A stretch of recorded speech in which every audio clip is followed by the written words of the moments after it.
할렐루야. 이사야 하이라이트 묵상, 오늘은 27장의 말씀을 우리 함께 살펴보겠습니다.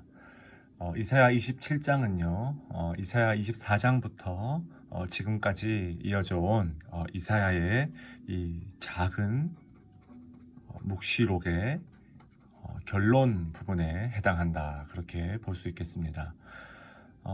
묵시와 종말의 끝은 언제나 하나님과 누릴 영원한 동행을 찬양하는 것으로 마무리되죠.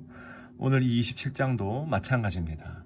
구원받은 백성들이 하나님과 아주 친밀한 인격적인 교제를 나누는 모습이 그려지고 있어요. 말 그대로 우리 모두가 궁극적으로 부르게 될 바로 그 노래죠. 자, 2절에 보니까 그날의 너희는 아름다운 포도원을 두고 노래를 부를지어다. 주제가 바로 명시되죠.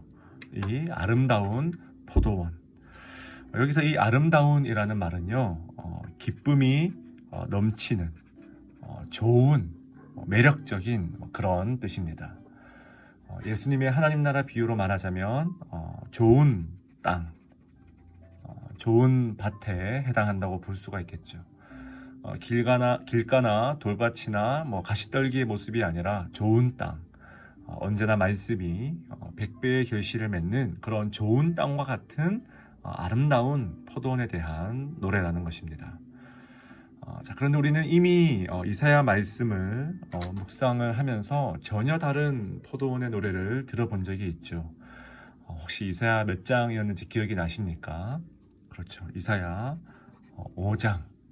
거기서도 하나님은 내가 사랑하는 자의 포도원을 노래하리라, 그렇게 말씀하셨습니다. 자, 그런데 5장에서는 이 노래가 기쁜 노래가 아니라, 아름다운 노래가 아니라 뭡니까? 어떤 슬픈 탄식의 애가였죠. 극상품 포도나무를 심었는데 들포도를 맺었다는 거예요. 이 들포도. 들포도라는 것은 신포도, 더 나아가서 독성이 가득 담겨있는, 절대로 먹을 수 없는 그런 포도라는 거예요.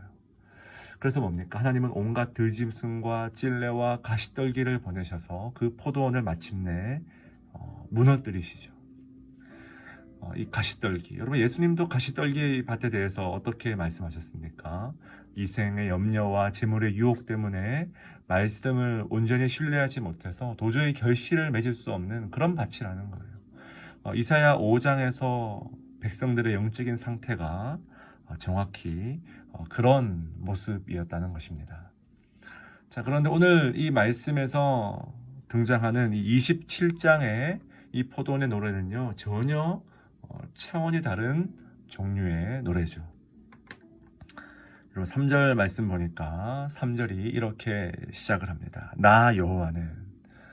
자, 여러분, 히브리어로 보면요, 이 하나님의 주어 대심이 굉장히 강조되고 있습니다. 히브리어로는 아니 야훼라고 하는데, 이 아니가 나는 이란 말이에요. 1인칭 대명사인데, 나 여호와가 완벽하게 이 포도원의 주인이 되어 주시는 거예요.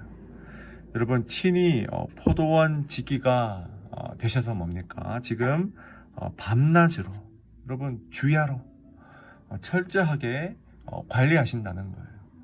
여러분, 5장에서 그 첫 포도원의 노래와는 달리요, 이 27장에서는 어떤 포도나무의 책임에 대하여서는 전혀 언급이 되어 있지 않습니다. 철저하게 포커스가 뭐냐면, 하나님께서 어떻게 친히 주인 되셔서 이 포도원을 직접 돌보시는가, 바로 여기에 모든 말씀의 포커스가 맞추어져 있다는 거예요. 여러분, 밤낮으로 쉬지 않고 애지중지 열심으로 이 포도원을 돌보시는 하나님, 특히 뭡니까? 4절 말씀 보니까 이 찔레와 가시들, 여러분, 5장에서는 이 찔레와 가시를 그대로 방치해 두신 하나님께서 이제는 친히 그것을 밟고 모아 불사르신다는 거예요. 그러니까 포도나무를 위협할 가능성이 있는 모든 것들을 제거하고 계시죠. 자신의 백성들을 대적하는 모든 무리들이 뭡니까? 그분 앞에서 하나님의 힘을 의지하고 하나님과 화친할 수밖에 없도록 그렇게 만드시겠다는 거예요.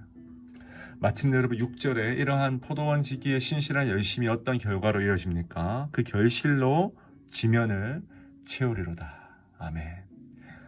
30배, 60배, 100배의 결실을 맺는 아주 아름다운 여러분 포도원의 모습을, 이상적인 포도원의 모습을 우리는 상상할 수 있다는 거예요.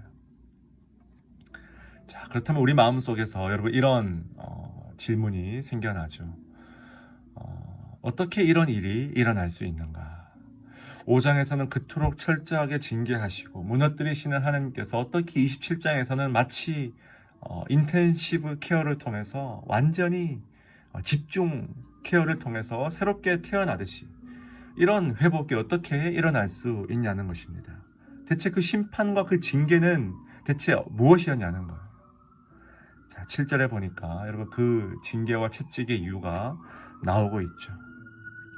주께서 그 백성을 치셨던들 그 백성을 친 자들을 치심과 같았겠으며 백성이 죽임을 당하였던들 백성을 죽인 자가 죽임을 당함과 같았겠느냐. 여러분 이 말씀은요, 물론 하나님께서 징계하신 것은 사실이지만 그 징계의 목적이 뭡니까? 절대로 멸망이 아니었다는 거예요. 그러니까 하나님은 이런 궁극적인 악은 반드시 심판하시고 멸망하시지만 당신의 백성들을 향한 심판은 절대로 멸망으로 이어지지 않도록 주님께서 다 붙들고 계신다는 것입니다. 여러분 그렇다면 목적이 무엇입니까? 8절에 여러분 등장하죠.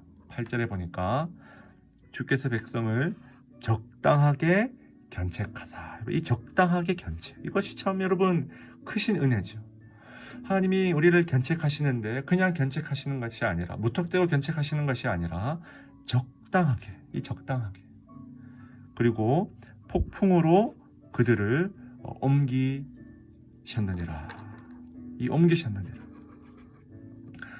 여러분 하나님은요 견책을 통해서, 적절한 이 폭풍을 통해서 뭡니까? 우리의 신앙의 자리를 옮기시는 것에 여러분 목적이 있다는 거예요.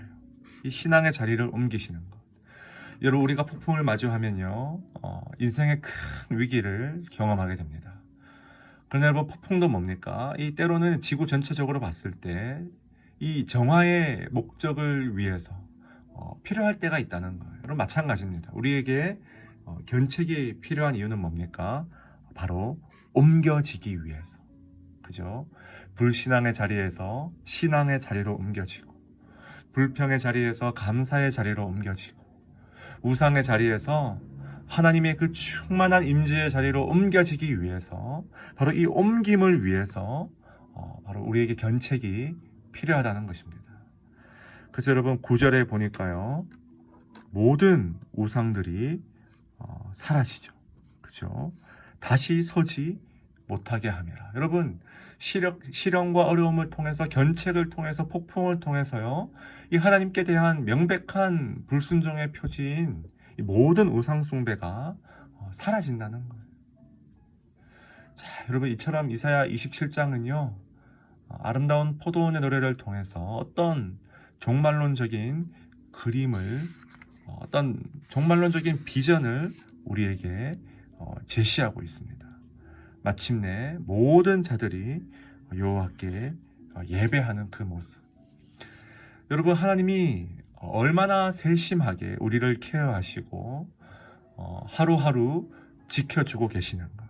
밤낮으로 때때로 물을 주며, 비록 여러분 그 시간 우리에게 견책의 시간처럼, 폭풍의 시간처럼 느껴질 수 있지만 하나님의 궁극적인 목적은요 이 자리를 옮기는 것, 하나님을 멀리 떠난 자리에서 하나님과 가까이에 있는 이 자리로 옮기는 것, 그리하여 우리가 풍성한 삶의 열매를 하루하루 맺어가는 것이라는 바로 그 사실.